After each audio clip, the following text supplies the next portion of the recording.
natin mga Biblia muli sa Psalm 46. Babasahin po natin mula 1 verse from verse 1 to verse 11. Andiyan na po ba bawat isa? Gayon, bigkasin po natin sabay-sabay. Handa, bigkas. God is our refuge and strength, a very present help in trouble. Therefore will not we fear, though the earth be removed, and though the mountains be carried into the midst of the sea. Though the waters thereof roar and be troubled, though the mountains shake with the swelling thereof, SOLA, there is a river, the streams whereof shall make glad the city of God, the holy place, and the tabernacles of the Most High. Verse 5, God is in the midst of her, she shall not be moved, God shall help her, and that right early. The heathen raged, and kingdoms were moved. He uttered his voice, and the earth melted. The Lord of hosts is with us. The God of Jacob is our refuge. Selah. Verse 8, come, behold the works of the Lord, what desolations he hath made in the earth. He maketh wars to cease unto the earth, to the end of the earth. He breaketh the bow, and cutteth the spear in sunder. He burneth the chariot in the fire. Verse 10, be still, and know that I am God. I will be exalted among the heathen, and I will be exalted in the earth. Verse 11, last verse, the Lord of hosts is with us, the God of Jacob is our refuge. Selah. Okay, thank you kapatid. Nais ko na muna ipabatid bago tayo manalangin na pinatay ko na muna yung Zoom kasi humihina nga yung signal kaya nang complain yung iba. Kaya salamat dun sa mga nakasama natin kanina. So nawa ay okay na ang lahat.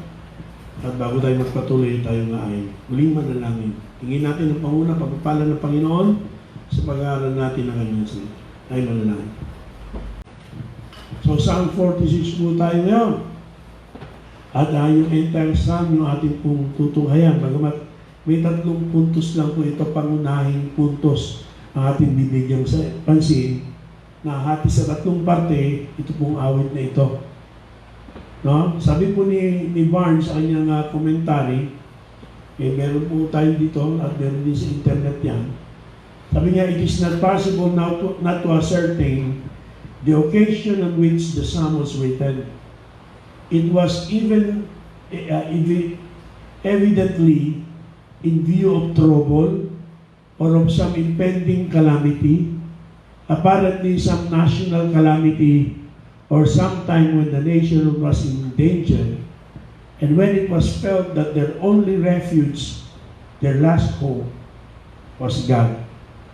So the main thought of the psalm, sabi ni Barnes, the central idea in it is that amidst these general and far-spreading agitations and convulsions among the nations of the earth, the people of God were safe. Okay? So ito po yung sitwasyon na nasa likod itong Psalm 46. Sabi ni Barnes na ano man ang kanilang sitwasyon noon, ang bayan ng Panginoon ay nananatiling ligtas. At tutuloy ko po yung pagbabasa, they had nothing to fear, even though those convulsions and agitations should be multiplied and increased, even though they should be carried so far that the very foundation of the earth should be shaken, and the mountains removed and carried into the midst of the sea. In other words, no, ito pong awit na ito ay nagsilbing assurance and encouragement sa mga Israelita sa proteksyon ng Panginoon. At yung binabanggit dito na walang dahilan upang matakot. Ayanig man ang lupa, gumuhuman ang mga bundok, at anuman ang maging dilubyo o anuman ang maging sitwasyon, anuman ang panganib na kanilang inalalagyan, ang kanilang pag-asa ay ang Diyos. So nawa nakikita na natin kagad, no? As an introduction pa lang, yung layunin ng mensahe at bakit ito yung ating pagbubulayan. Pinamagatan natin itong our heavenly resources for life's difficulties on earth. Our heavenly resources for life's difficulties on earth. Si Matthew Henry, sabi niya regarding this psalm, at i-quote ko rin siya, this psalm encourages us to hope and trust in God and His power and providence and gracious presence with His church in the worst of times, and directs us to give Him the glory of what He has done for us and what He will do. So, ang pinaka-central idea ng psalm na ito ay ang mga sumusunod. When things are changing and threatening around us, okay, we're encouraged here to focus our attention on God. Mga kapatid, no? When things are changing and threatening around you, focus your attention on God. He is with you. He is with us. You have His presence since you have His Spirit within. He, our God, is our refuge. And since you have His protection, and He helps us by His power. So ito po yung pinaka-idea at laman na nakapaloob dito sa Psalm 46 at mensaheng ating pagbubulayan ngayong hapon. Ang isa sa inawit natin kanina ay yung "A mighty fortress is my God." Alam niyo ba na ang nag-compose niyan ay si Martin Luther? Si Martin Luther, kilala bilang Father of Reformation. Isa po yung dating pare, ay background niyan, one time nang naglalakad siya, butik siyang tamaan ng kidlat nung siya'y bata. At buti na lang hindi siya tinamaan at sa kanyang takot at pagkaligtas, ay namanata siya kay Santa Ana. Na paglaki niya siya ay magpapare. At nagpare nga siya. Pero di ka katagalan ay nagkaroon siya ng pagkakataon magbasa ng Biblia, particularly Book of Romans. At yun yung nagbukas sa kanya para makita na ang kamalian ng turo ng kanyang reliyon. At nakita niya that the just, okay, ay justified by faith. Okay? The just shall live by faith. So nakita niya ng kaligtasan na isang magitan ng biyaya sa pananampalataya sa Panginoong Jesucristo. At hindi sa mga sakramento, at hindi sa mga ritual at seremonyas, at hindi sa mabuting gawa at reliyon na kanyang natutunan at na kanyang naituro bilang pare. Pero siya nga po ay nagprotesta. Isa po sa mga great hymns na sinulat niya, yung "A mighty fortress is my God." O si Martin Luther po nagsulat nito. At he based it on Psalm 46. Batay po itong awit na to, ang naging batayan niya rito ay itong Psalm 46. Of course, hindi letra por letra, no, ang pagka-paraphrase, yung kanya pong pagka-compose ng awit mula rito. Nabanggit ko yung kung paano ito si Martin Luther ay nagprotesta. At hindi madali yung kanyang ginawa. Nilagyan niya ang kanyang sarili sa matinding panganib. Nang siya'y magprotesta at manindigan sa pananampalataya na natutunan niya at nakamtan sa pamamagitan ng Biblia. I'm trying to imagine, I can picture and hear the magnificent courage of this preacher. The courage he displayed when he stood before the religious council that put him on trial. Sabi niya ron, "I cannot and will not retract anything. It is neither wise nor right to do aught against conscience." He's the same person who said that my conscience is captive to the Word of God. Mas ang kanyang gusto ay sundin ng Word of God kaysa sinasabi ng tao, kaysa yung kanyang nararamdaman, kaysa yung kanyang kaligtasan. Siya ay ang kanyang konsensya ay nabihag ng salita ng Panginoon. Kaya sabi niya, umarap siya dun sa council na siya ay siya ay on trial dahil sa kanyang pagkontra sa aral ng Katoliko. Sabi niya, "Here I stand. God help me. I cannot do otherwise." So sadyang matapang ito, no? Sadyang may paninindigan. Pero Kahit na ang katulad ni Martin Luther na mayroong great courage, ay nakararanas din ng kabiguan. Nakararanas din ng discouragement. Nakararanas din ng panlulumo, ng panghihina. Dahil yung mga time ngayon, he was opposed by Pope and the Holy Roman Emperor. So yung kanya pong naramdaman yung pressures, yung turbulent life ay naging too great to bear for him.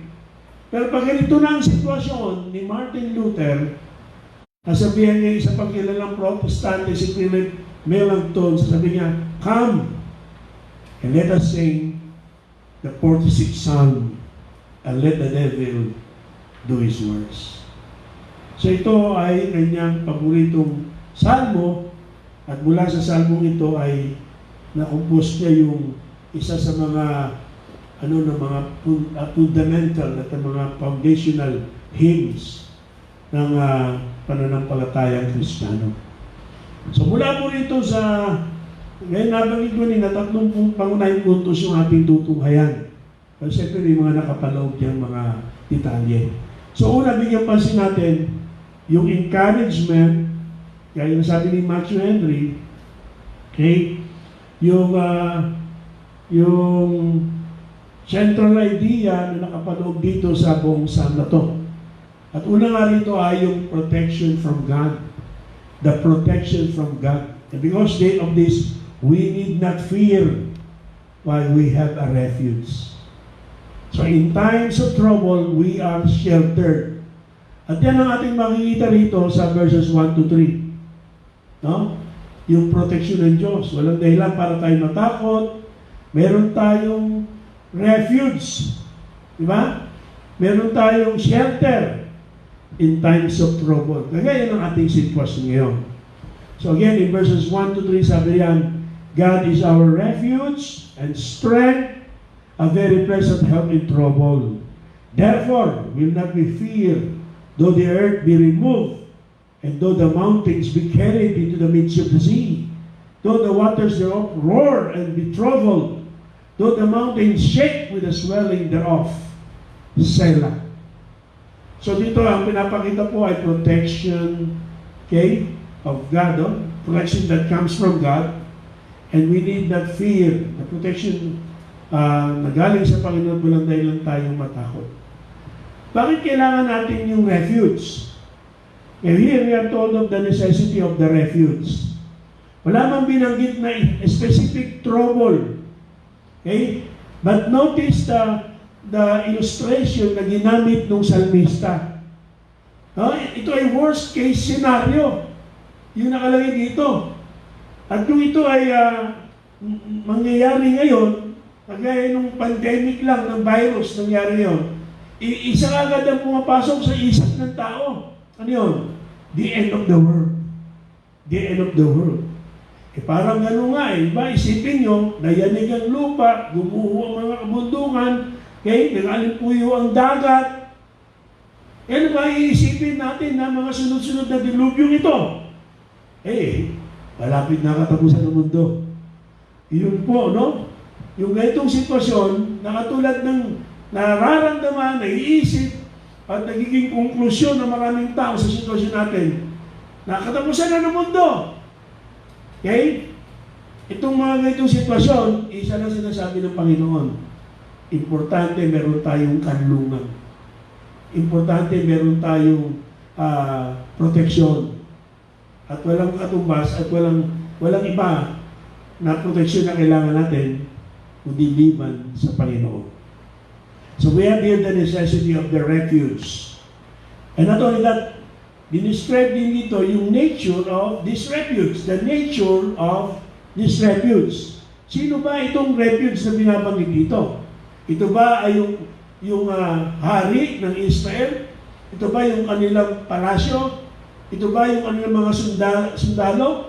Ito ba yung kanilang mga armas? Ito ba yung kanilang mga naging alay o mga kakamping bansa at mga kaharian? Hindi.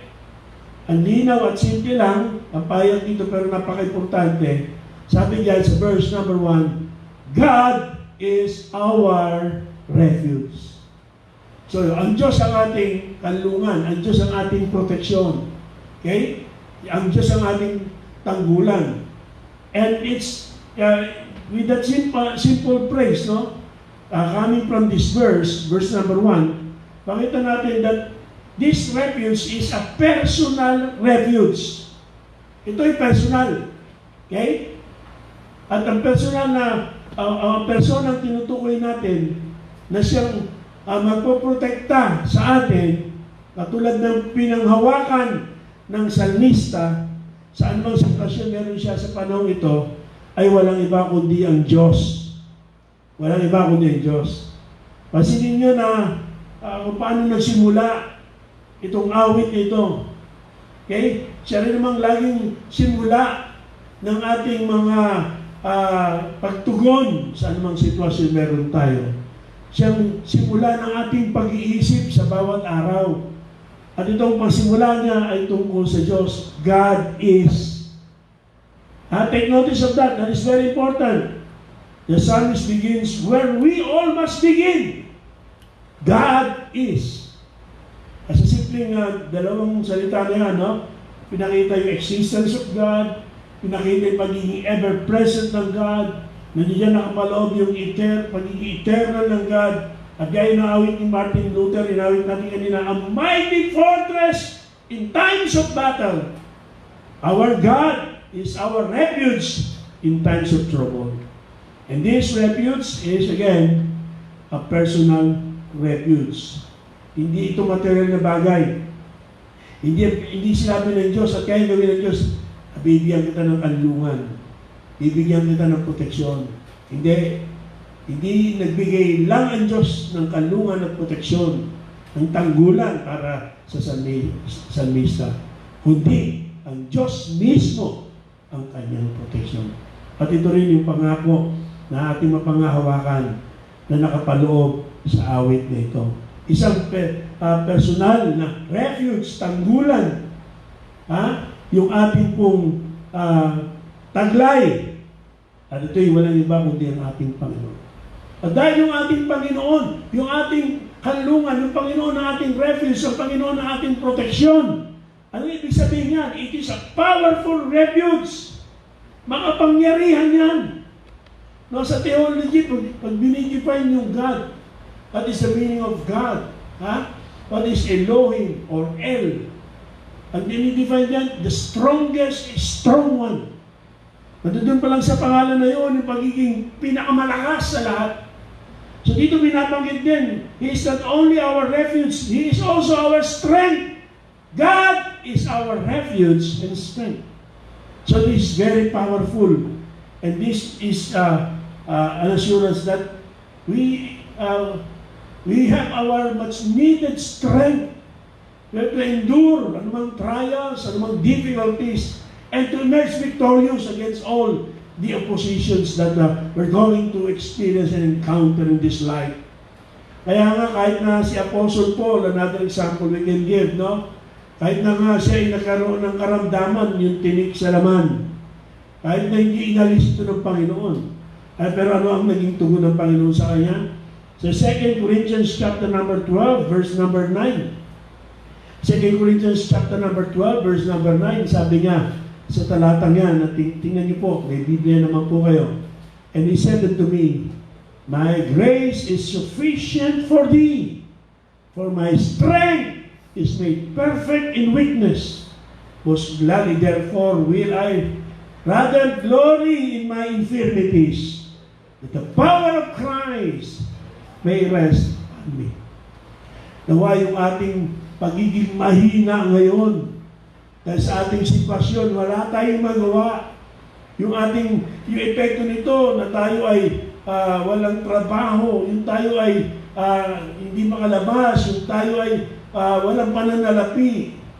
Kaya yung sa mamagitan ng pandemic na to, nalantad yung ating kahinaan.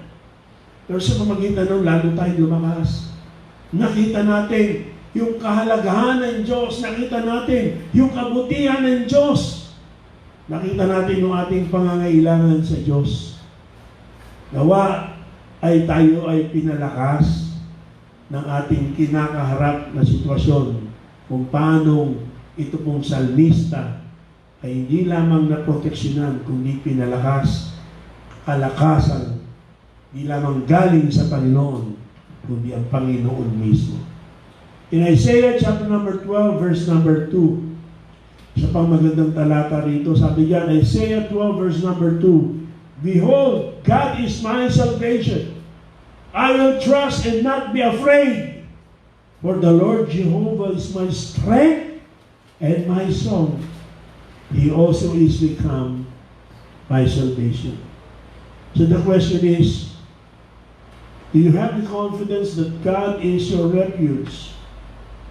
Okay? Siya ba yung refuge sa sitwasyon ito? Siya rin ba yung nataglay mo rin ba yung kalakasan, kakayanan sa kabila ng ating sitwasyon? Na itong kalakasan at kakayanan ito ay di lamang galing sa Panginoon, kundi ang Panginoon mismo. So nakita natin yung nature of the refuge. This is personal, it is powerful, and not only that, it is practical. This is a practical refuge. A very present help in trouble. Ano ibig sabihin mo? No? Hindi lang puro salita, kundi talagang may gawa. Di ba? Hindi yung puro pangako, kundi merong katuparan. Sa oras ng pangangailangan, sa oras ng kagipitan, sa oras ng trouble na binabanggit dito, ang Panginoon nandoon to help us. Okay? Nandoon ang Panginoon not only to protect us and to give us our much needed strength, but to help us, to fight for us, to go with us as we go through the trials and difficulties of life. No? Ang Panginoon ay present help in trouble. So hindi po siya nalilate. His timing is always the right timing. In fact, His timing is the perfect timing. Okay? So, kung kailangan na talaga natin ang kanyang tulong, at alam niya, yun na ang kailangan natin para matulungan tayo, makakaasa tayo na isasagawa ng Diyos yung kanyang pinangakong tulong. Gayunpaman, sa lahat ng mga kasiguraduhan, sa lahat ng mga pagpapalang ito, na hindi lang pinangako ng Diyos, kundi sumasa ating mga mananampalataya, huwag natin kakalimutan na may layunin. This is not only a personal refuge, not only a powerful refuge, not only a practical refuge, it is also a purposeful or forceful refuge. At yun po yung sinasabi sa verses 2 and 3. Ano ang layunin? Bakit pinangako ng Diyos yung kanyang persona, yung kanyang sarili bilang ating kalakasan, bilang laging nandiyan sa oras na kailangan natin ng kanyang tulong? Merong layunin. Ano layunin? Ano dapat idulot sa atin itong awit na to? Ano layunin? Bakit ito yung nakalagay sa Biblia at ating pinagbubulayan niyo?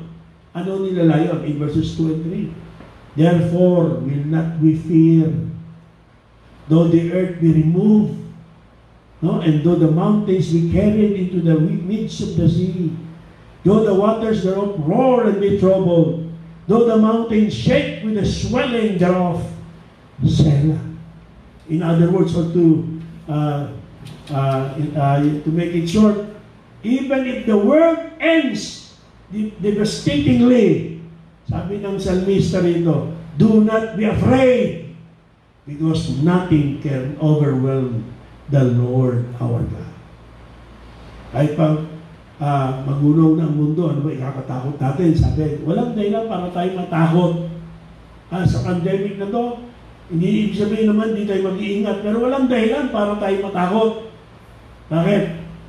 Kasi ang ating Diyos ay hindi pwedeng papaghinain, gawing walang kakayanan, gawing mahina itong ating sitwasyon. Mas maraming matitindi pa na nangyari sa nakaraan, pero ang Diyos ay hindi natalo. Ang Diyos ay hindi pinanghina. Ang Diyos ay hindi ginawang walang kabuluhan. Ang Diyos ay pinatunayan niya that nothing can overwhelm Him. So mga kapatid, no? Ito po yung nature of refuge na necessary at this point of time. Kung paano necessary sa time ng salmista. Ito po yung nature ng refuge na meron tayo ng proteksyon na pinangako ng Diyos. Kaya wala tayong dahilan para matakot. Okay, sabi rito, because in times of trouble like what we have right now, we are sheltered, we are protected by our God. And take notice also yung notability of the refuge. Sabi yan, God is. Simple lang yun. God is. It is not was. It is not will be. Although in the past, ang Diyos ay naasahan. In the future, ang Diyos ay maasahan. Pero sa kasalukuyan, ano man ang ating kasalukuyan, bigyang pansin natin, siya ang ating kanlungan. We can be confident that God will be our refuge in troublesome times, like the way, like what we have right now. Kagaya po sa Israel na siyang original recipient ng mga pangakong ito. Israel was always in trouble with her neighbors.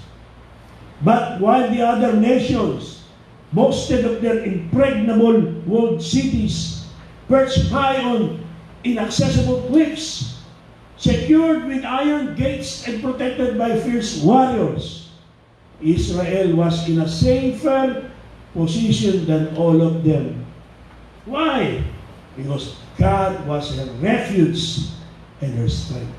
Kahit ngayon, pag nakita niyo sa mapa, ano ba yung Israel? Yung kasalukuyan inuumpahan nila ay maliit lang. At ano nga sa paligid niya? Puro laban sa kanya, puro mga umaaway sa kanya. Pero ano yung mga bansa na sa paligid niya? Mga wasak, mga durog, mga talunan. Pero nananatili ang bayan ng Israel na matatag. Hindi dahil magaling yung Israel, kundi makapangyarihan ng Diyos ng Israel.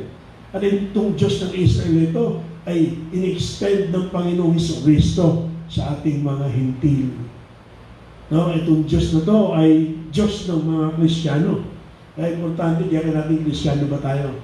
Mananampalataya ba talaga tayo? Ligtas ba talaga tayo? Kung tayo ay talagang ligtas, kung tayo anak ng Diyos, kung tayo mananampalataya, then, katulad sa Israel, God is our refuge and our strength.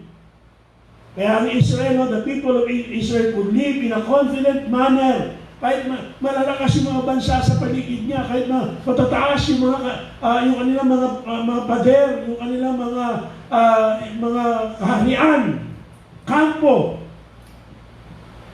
Confident pa rin ang Israel, regardless of the situation around them, because they know God is in their midst. Ngayon, pwede naman natin sabihin, that was several thousand years ago. But how do you know that it is true today? That God will be our refuge the same way na naging refuge siya ng Israel. When we are in trouble, like the case we are going through right now, paano natin masasabi that God will be our refuge? Well, simple lang, ang sagot natin yan. Una, totoo yan. Kasi kami sa Bible. We believe the Word of God is true. Okay, God is truth. The Word is truth. All men are liars. Pero ang Diyos, it is impossible for Him to lie. So, totoo yan na sinabi ng Panginoon. Pero hindi lamang pinag-usapan natin dito pagiging totoo na theoretically. Sinabi lang ng Bible Hindi lang sinabi ng Bible. Natuklasan ko rin totoo. At marami sa inyo magsasabing totoo. Dahil naranasan natin. Naranasan natin. Yun ang patunay na totoo at mapangahawakan natin. Naranasan natin. We have been in trouble before. But God gave us the strength and He helped us to emerge, victorious against all these kind of troubles na naranasan natin sa karaan. So ito po yung unang puntos. Nawa, nakiwanan natin, naging malinaw na po sa atin. Nawa, doon pa lang may pagpapala na tayo. Yung protection from God, we need not fear. We have a refuge. In times of trouble, we are sheltered. Secondly, the provision of God. And therefore, we need not faint. We have a river. We have a river. So in times of trouble, we are supplied. Ang pangalawang puntos po, nakapaloob doon sa verses 4 to 7, ay yung provision ng Panginoon. Walang dahilan para tayo ay manglupay-pay. Diba? Bakit? We have a river.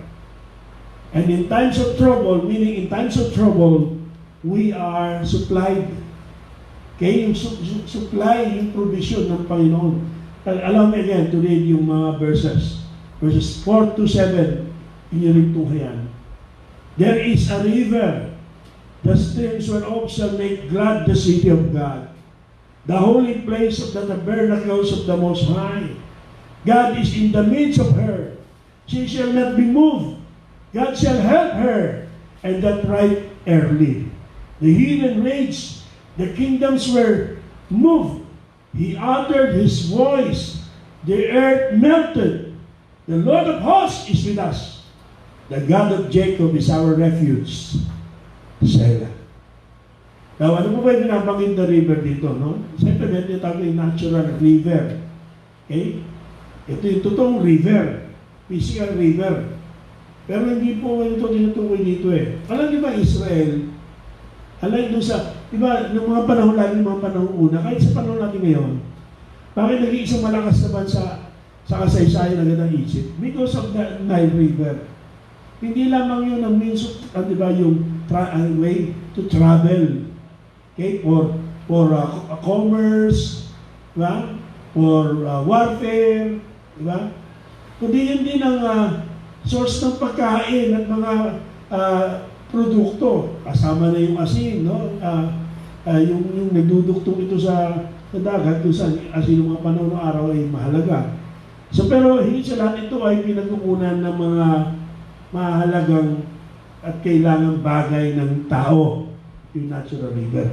Alam, ang Israel, particularly in Jerusalem, saan ba nakalocate ito? Sa lugar na walang tubig, walang river. Walang oo.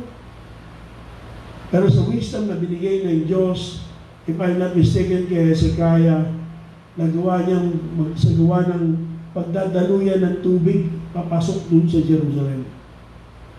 O kaya, kahit wala talagang natural na river doon, hindi sila inulang ng supply ng tubig dahil merong ilog na pinagkunan ng tubig at pinadaloy patungo doon sa loob ng Jerusalem. Napanood ko yung video eh. Ano ba yung isang dates pa tawag doon? Yung prutas, healthy dates, di ba? Ang dami yan sa Israel, sa maraming tanim sa Israel. Eh, paano nagkaroon ng ganyan sa Israel? Alam niyo ba ang Israel? Disyerto. Pero yung galing nga, hindi lang yung talino bigay ng Diyos sa mga Hudyo, kundi yung gabay ng Diyos sa kanila. Nasa kabila ng disyerto yung kanilang lugar. Meron silang mga saganang pananim, meron silang mga saganang mga orchards, mga prutas, mga halaman. Meron silang saganang kabuhayan. Bakit? Dahil sa provision ng Panginoon. Napakaganda po nun, no? Kahit na wala silang natural, original na river, pero sa wisdom that God gave them, ay nagkaroon sila ng kanilang pagtugon sa kanilang pangangailangan ng tubig. Importante po yung tubig eh. Hindi nga ba? Sabi, ilang araw pwede kang hindi makakain, pero mabubuhay ka pa, pero 3 araw lang hindi ka makainom ng tubig. Eh, 1 linggo, mo kayanin pa, mamamatay ka na. Kaya yung tubig, di ba? Tubig ay buhay.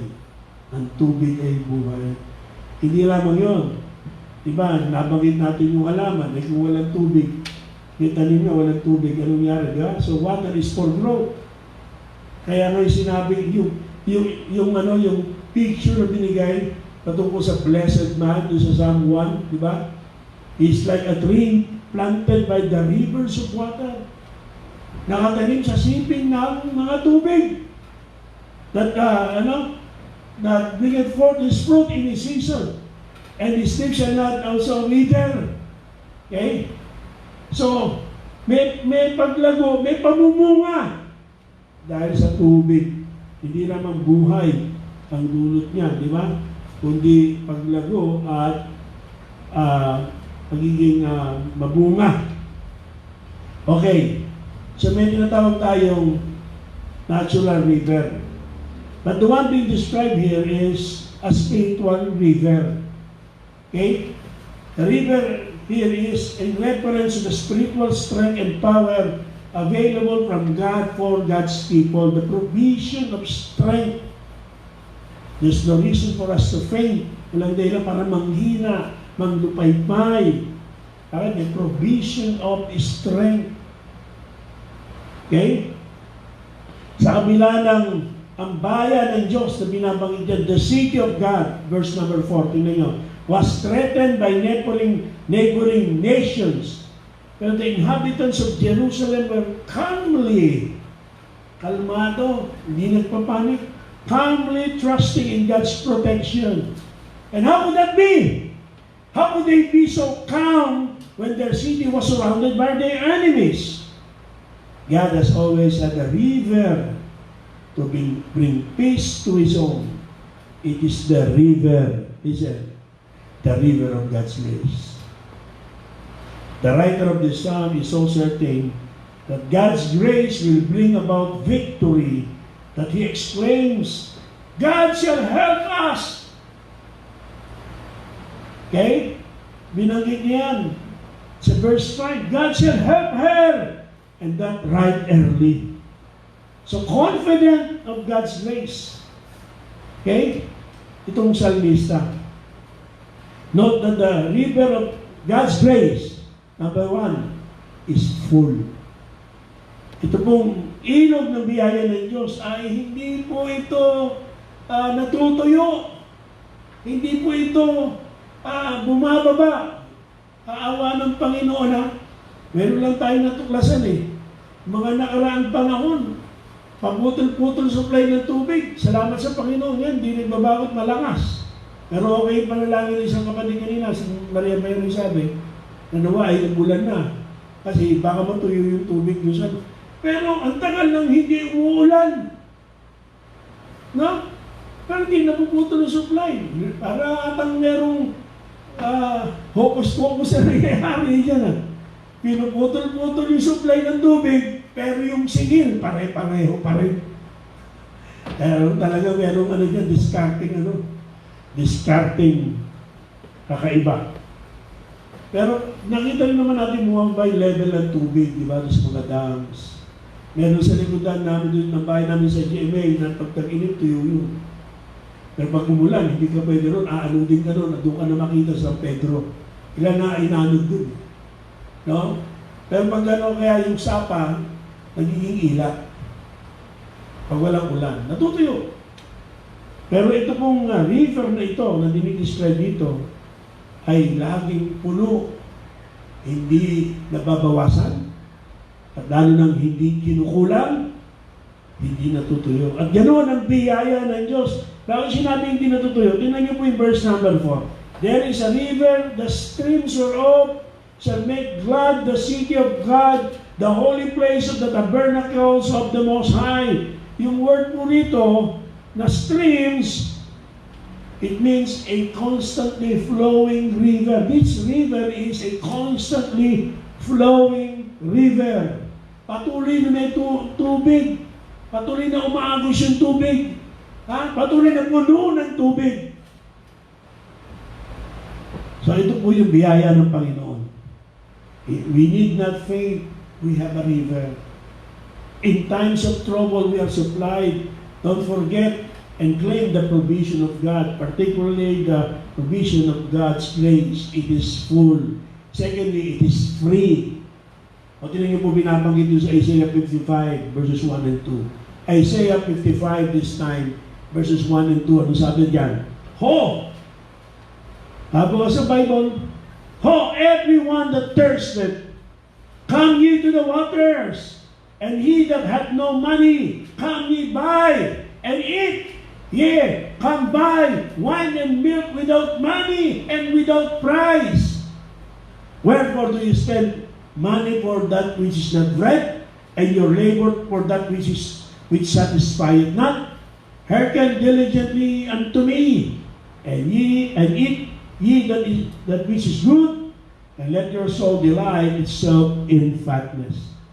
So ang binabanggit po nito, those that are that thirsted, okay, come to the waters, sabi ng propeta Isaias. Paanyaya ng Panginoon sa panulat ni propeta Isaias na without money and without price. In other words, this is free. The river of grace. Grace nga yan, di ba? Unmerited favor yan. Is free. Hindi lamang full, kundi ito ay free. At binanggit natin kanina yung meaning ng stream, no? Ang ibig sabihin niyan ay constantly flowing. So this river is flowing perpetually. Flowing perpetually. O hindi lamang full, hindi lamang free, it is also flowing perpetually. Patuloy na dumadaloy. Patuloy na umaagos. Okay? Itong biyaya ng Panginoon. At tingnan niyo mga kapatid, sa Biblia, tinawag yung ang Diyos Ama bilang the fountain of the living water. God the Father is called the fountain of the living water. In Jeremiah chapter 2 verse number 13. Okay? Bakit natin masasabi that this grace, no river of grace, I can flow perpetually. Kasi dinidescribe dito, hindi nga natural river, kundi spiritual river, particularly in grace of God. The grace of God. Who is God? God the Father. Tinawag na fountain of the living water. Ano sabi? Jeremiah 2:13, for my people have committed two evils. They have forsaken me, the fountain of the living waters, and you them out cisterns, broken cisterns, that can hold the water. Magandang talakayin nga, pero nais ko lang bigyan pansin natin sa puntong ito, na yung Ama, ang Diyos Ama, ang tinutukoy dyan, the fountain of living waters. So, God the Father, ang Diyos Ama. Okay? And aside from the God the Father, ay yung God the Son, tinawag ding well of living water. Alala nyo, yung kanyang dialogo doon sa Samaritan woman at the well. Ano sinabi ng Panginoon in John chapter number 4, verses 13 to 14? Tingnan niyo po. Sabi ng Panginoon sa babae, Jesus answered and said unto her, whosoever drinketh of this water shall thirst again. Diba?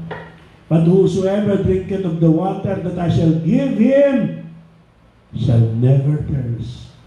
But the water I shall give him shall be in him a well of water springing up into everlasting life, flowing perpetually. Okay? Because it comes from the Father, it comes from the Son, and also the Holy Spirit. The Holy Spirit is referred to by the Lord Jesus Christ in John chapter 7, verses 37 to 38 as the river of living water. Okay? Ang sabi niya, John 7, 37 to 38. In the last day, the great day of the feast, Jesus stood and cried, saying, if any man thirst, let him come unto me and drink.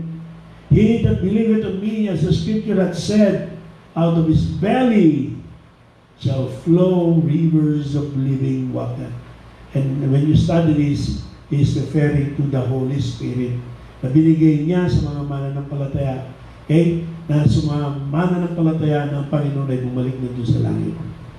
So, flowing perpetually. Why? Ang source kasi nito ay yung God the Father, God the Son, and God the Holy Spirit. God, who is Himself perpetual and eternal. Ngayon, okay, may tubig na hindi masarap inumin. No? Nung bata pa kami at nagbabakasyon kami yan sa San Dionisio, din sa may Kabiasnan, dahil taga dyan yung tiyak ko, at dyan kami pinagbabakasyon ng tatay ko.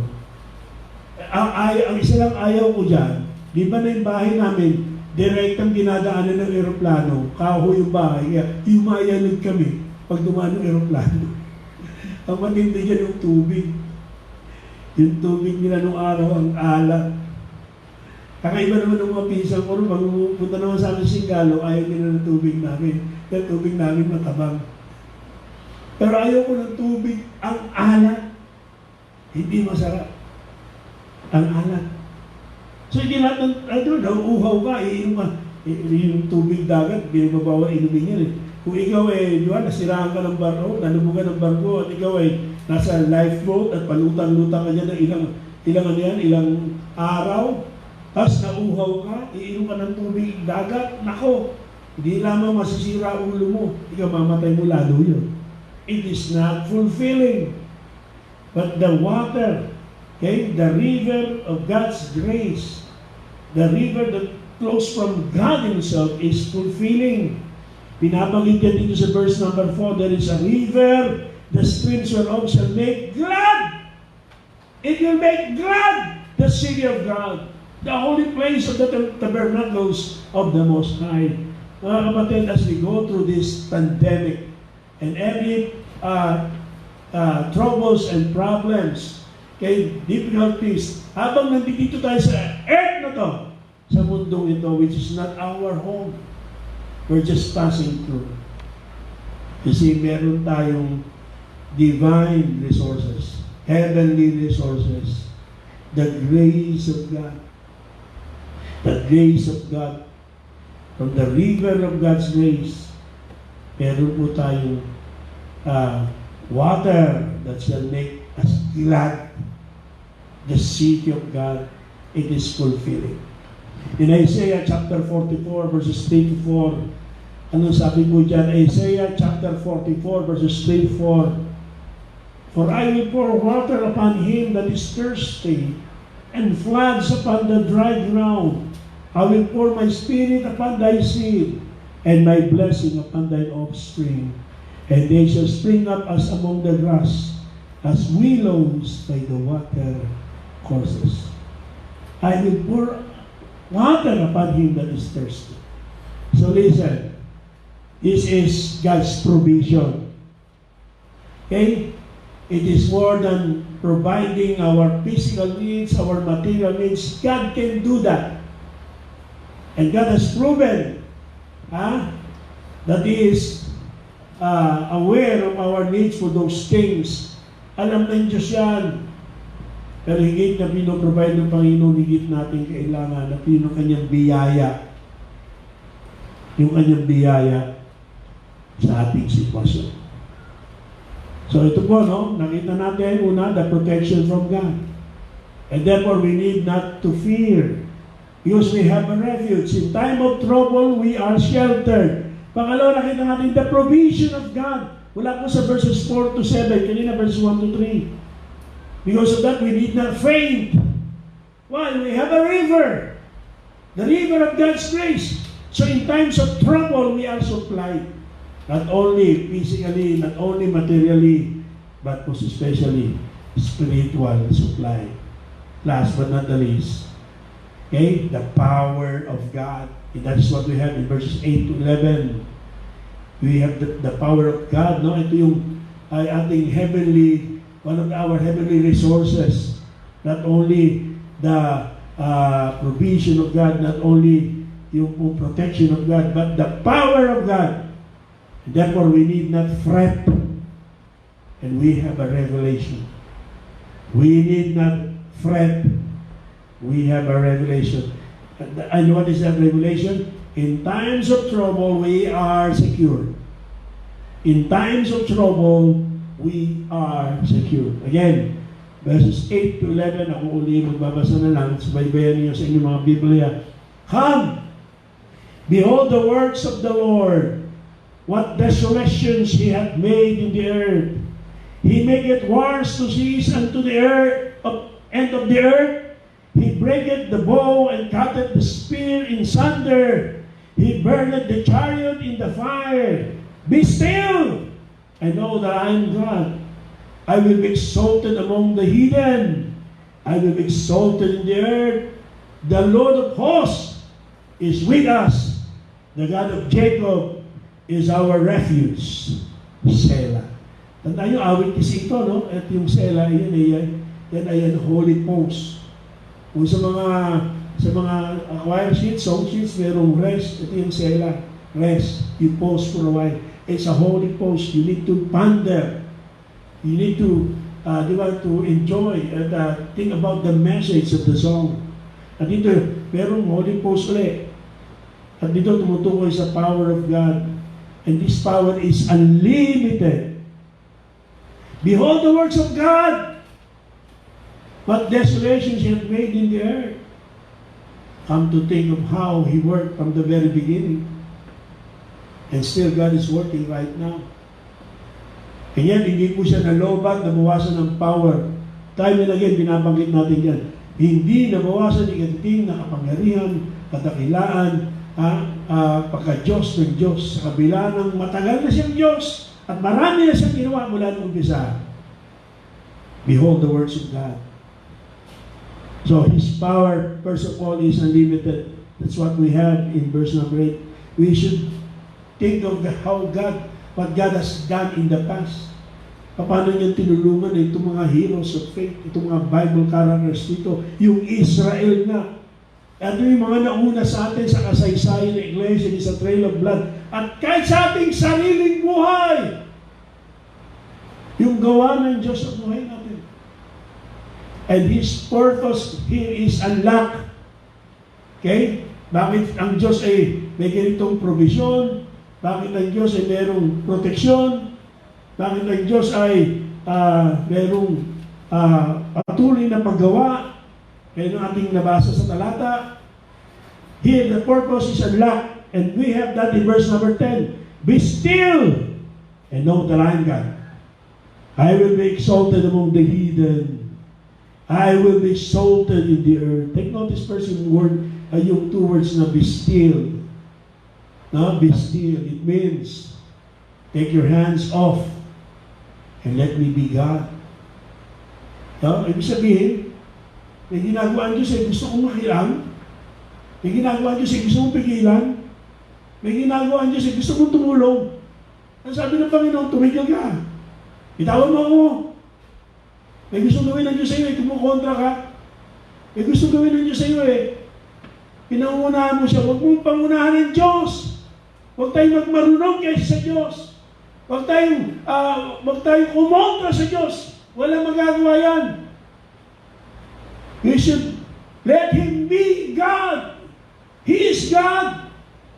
So take your hands off the Lord. Huwag natin pangunahan siya. She's striving. Stop working at it. Rather, completely rely on God. There are situations that only God can solve. The insolvable problems is not insolvable to God. With God, nothing is impossible. With God, nothing is too hard. Only the Lord can solve this situation. Hindi siya mag-intervene. Wala. At He is the one who is going to provide you wisdom how to solve this sa magitan ng mga eksperto. Ang alalaking bansa, hindi makakontrol. Pinatunayan, hindi siya lakas ng bansa, hindi siya lahi ng tao, hindi siya laki ng bayan, hindi siya yaman. Pag ang Diyos ang umilos, walang makakapigil. Pag ang Diyos ang pumigil, titigil. Be still! So huwag natin paunahan ng Diyos ngayon. Pag tayong ilong-talilong, ikot-ikot, hindi mapalagay. Lalo na huwag tayong tumakbo, palayo sa Panginoon. Huwag tayong magmarunong kaysa sa Panginoon. Nalala ko doon yung kwento First time siya magiging guide ng hunter. So bilang guide o assistant ng hunter, siya may dala ng mga armas. At sa gitna ng kanilang paghahunt, sa gitna ng bukid, bigla silang binulagan ng napakalaking oso. grizzly bear. At sa takot at taranta, nung first time na guide, hindi siya kumilos. Ngayon dala siyang baril, hindi niya nagawang kunin, hindi niya nagawang iputok, hindi siya nakakilos, natigilan siya. Pero alerto yung hunter, it's not the first time. So kinuha niya yung baril dun sa guy. At pagkatapos ibinaril niya yung oso. So meron siyang nahuling prize, meron siyang prize tax, yung oso. At pagkatapos ng lahat, sabi, hiyang-hiya yung guide, sabi, pasensya na kayo sir. Hindi ako nakatulong. Natigilan po ako. Natakot po ako. Hindi po ako nakakilos. Sabi nung hunter, maigi nga, hindi ka tumakbo eh. Ibang nagiging guide ko, problema, tumakbo. Dala-dala yung baril. Dala-dala yung baril. Hindi nakatulong yung pagtakbo. Nawa sa sitwasyon ito, huwag kang manlamig sa Panginoon. Okay? Huwag kang tumakbo. Be still. Manatili ka sa Panginoon. Huwag pa bang hinaan ang iyong pananampalataya. Huwag kang matakot. Yun lang, kaibahan doon sa assistant. Be still and let God do His work. Alam niya ang kanyang gagawin. Sabi ng teksto, be still and know that I am God. Kung tayo nananampalataya sa sinabi na yan ng Biblia at sa katotohanan na yan, ang Diyos ay Diyos, then you can be calm when trouble comes. There are storms of trouble blowing outside today. We are living in a mean old world, a wicked world. Tremendous changes are taking place. There are even convulsions in nature today, the pandemic. But it tells us to be calm when we pass through the storms, when we pass through this pandemic, when we pass through this quarantine, this lockdown. Si Jesus Christ, naalala nyo, He was in a storm with His disciples. At anong ginagawa ng Panginoon? Habang umangkas ang malakas na bagyo doon sa bangka, at habang nagkakagulo, takot-takot yung mga alagad, He was asleep. He went to sleep. And when they arose him from his sleep, ang sabi ng Bible, he had more trouble calming the disciples than he had calming the storm. Ang dali niya lang pinatigil ng bagyo eh. Pero yung mga alagad, ang tagal patigilin. And many of us are like those men. We don't know what it is to wait patiently before God. Itong psalm na to will be a great blessing. It is a comfort and blessing for all of God's people today. And it is a great blessing in the future. Ano man natin kinakaharap ngayon, walang dahilan para tayo matakot. At ano pa man ang dumating, walang dahilan para tayo matakot. Pagtiwala lang tayo sa Panginoon. Alam ng Diyos yung kanyang ginagawa. Huwag natin siyang pangunahan, huwag tayo magparunong, huwag natin siyang kontrahin, huwag natin siyang pigilan, huwag tayong tumakbo, palayo. Be still. Trust God. And then the text also said, I will be exalted among the heathen. I will be exalted in there. Listen, this pandemic, as well as so many other things, no? This is God's purpose for there. Okay? Ano pagkatapos niyan? Ano yung nangyari ito? Ano yung purpose ng Panginoon? For Him to be exalted. Pawala yabang ng mga tao. After this, if not the whole world, most of humanity will exalt God, will thank God for His intervention. He will be exalted. And that is God's purpose for you and me. We were created to love and worship God. Kung pinakinggan nyo yung preaching ni John Getz na pinasa ko dun sa grupo natin, mga kapatid, binabanggit niya rin kay Lucifer. At bisan natin na talaka yan, si Lucifer, anghel yan, di ba? Pero meron siyang built-in musical instruments. Nasa katawan niya yun. Built-in may musical instruments siya. Pag ginag-aralan natin yung picture na yun, sinasabi, Lucifer was created to praise God. But instead of praising God, he rebelled against God. And yet that is the purpose of God for all of us. We were created and He saved us to praise Him. Kaya dahil hindi ka na makakanta, hindi ka makapagpuri, hindi ka makapagsalamat, hindi ka makasamba, wala ka ng problema mo. Ang panahon ito ay panahon na dapat nagpupuri tayo sa Panginoon. Yung composer ng It Is Well with My Song, ano yung nangyari sa kanya? Sunod-sunod yan. Parang joke din eh. Umaksak yung kanyang kamuhayan dahil karoon ng depression. So, nagplano siya na ilipat na ibang bayan. Pero bago, may memory serves ko natin, bago siya lumipat, hindi kailangan pa siya kasikasuhin. So, pinauna niya na yung kanyang mag-iina, kanyang mga anak. Kaya may tinanggap siya telegrama, sasabi, galing sa asawa niya. Lahat namatay, ako lang naligtas. Siya lang naligtas. Imagine niyo, lulugi, negosyo, basta namatay na anak, pinakamasakit pa yun. Pero during those times, and marami pa, bigyan na compose yung It Is Well with My Soul. It is well with my soul. Because he understands the power of God.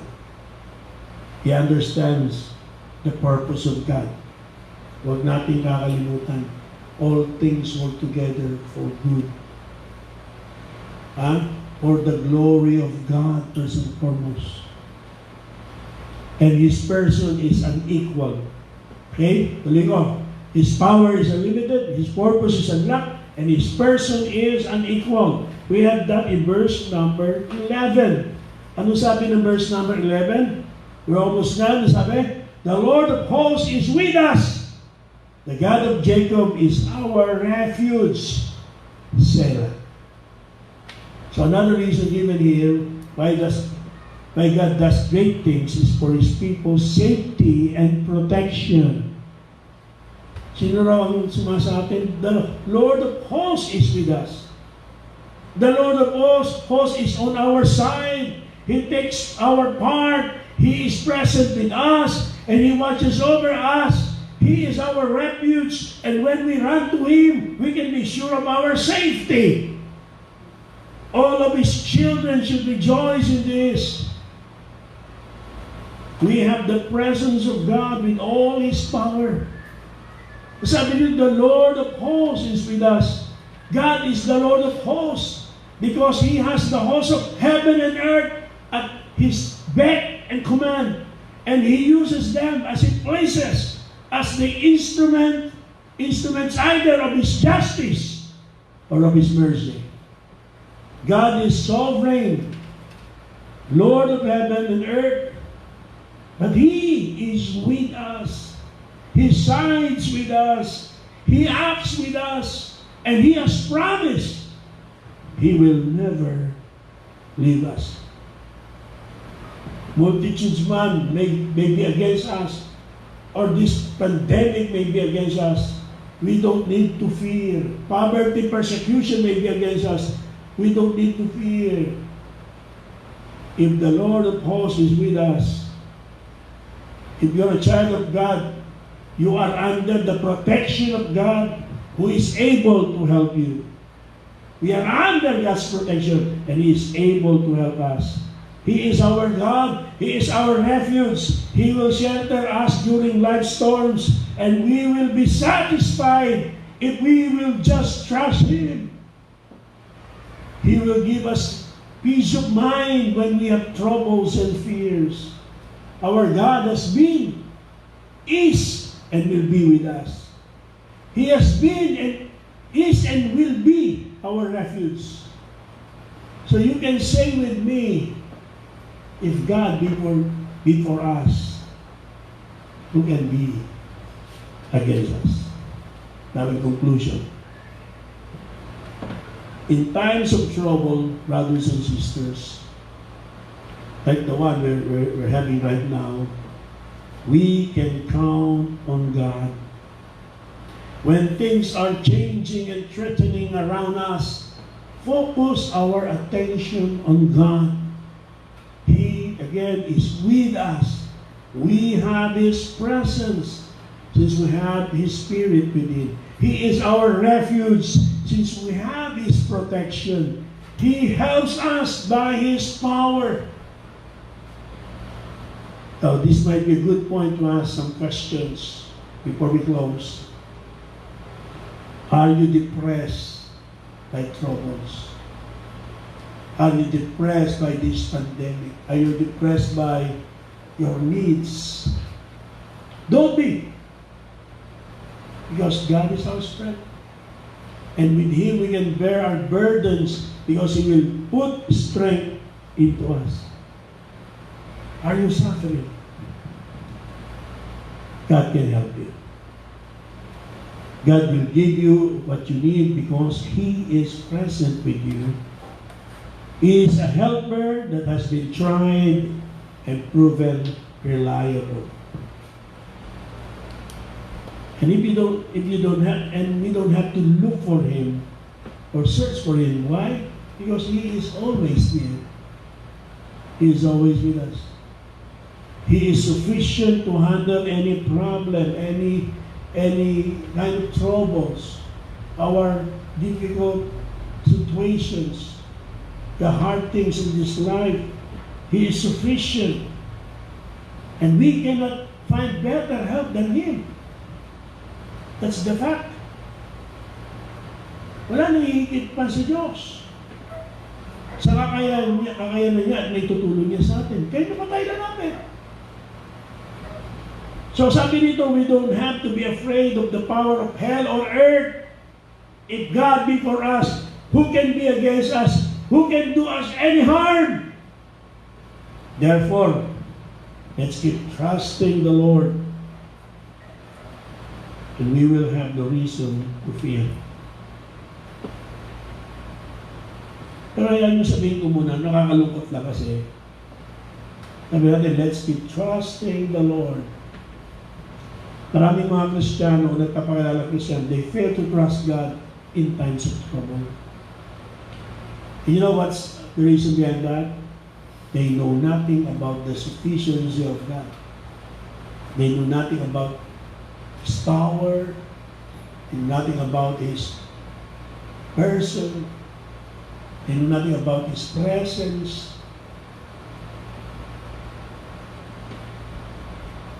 Kung ang Diyos hindi sapat, kanino tayo lalapit? Natapos ang bigat ng problema. Kundi ang Diyos ang kailangan natin ngayon, kundi ang Diyos ang tanging makakatulong sa atin, nasa ng plan B.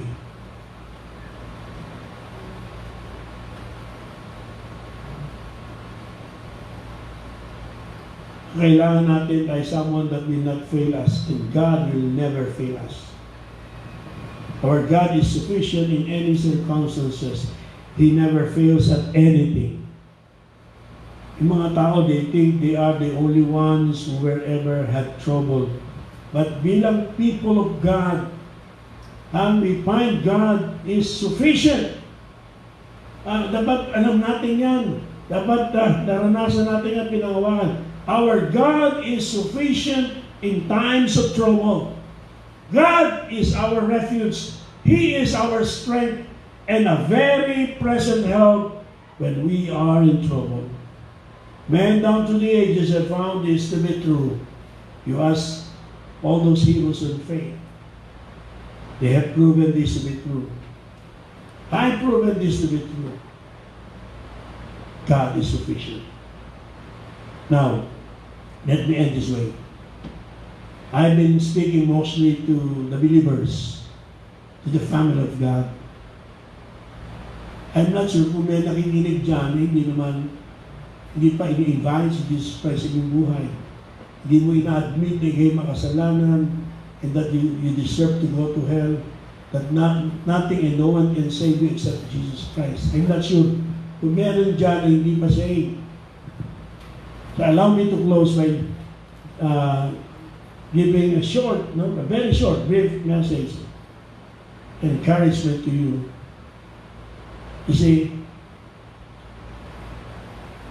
hindi mo ba sinasampalataya ng Panginoong Kristo? God is not your refuge. God is not your Savior, then He is your judge. You will not be able to escape. You will not find anything to shelter you from His righteous judgment. You will not be able to run away, escape, facing God, and you will give an account not only on how you live, but how you rejected or how you refuse to put your full trust and confidence to Christ and His perfect redemptive work on the cross. You must believe Jesus Christ. Hindi ka mamamatay sa pandemic na to, one of these days mamamatay ka. It's not a prayer, it's a fact. Gumaling ka man, nakaligtas siya sa pandemic, pero you're not saved, you don't have Jesus Christ in your life, you will suffer in hell forever. Your eternity, you're going to spend your eternity in hell, and you're going to suffer there forever and ever. There will be no escape. It will be an ending. You will not be able to run away from it. The only way to be able to avoid God's judgment is to trust Jesus Christ. No, kung sabihin, tinanggap mo na si Kristo, kung ikaw wala kang interest about God, marami may nakikinig dyan, pero hindi naman nakatutok, pero simple nakikinig, narinig mo ako. Yung walang interest mo, if you don't have time to worship God, if you don't like to listen to the preaching of God, if you don't have time reading the Bible, that's an indication that you're not saved. At kung mananatili ka yan, pag dumating ang kamatayan, you're going to spend your eternity in heaven. You need Jesus Christ. Humble yourself before God and trust, put your trust and faith to Jesus Christ and to His redemptive work. You'll never be sorry for choosing Jesus. Sa inyo naman na say, walang dahilan para tayo ay matakot. Walang dahilan para tayo ay maglupaypay. Walang dahilan para tayo ay manghina. Wala ng pag-asa. Bakit? God is our refuge. And He is our strength. A very present help in time. Okay? Very present help in trouble. So this is God's message. Therefore, there's no reason for us to fear. Verse number 2. And don't forget, okay, sinabi rito sa verse, He will be exalted. He will be exalted. This is God's message. Tumayo tayo.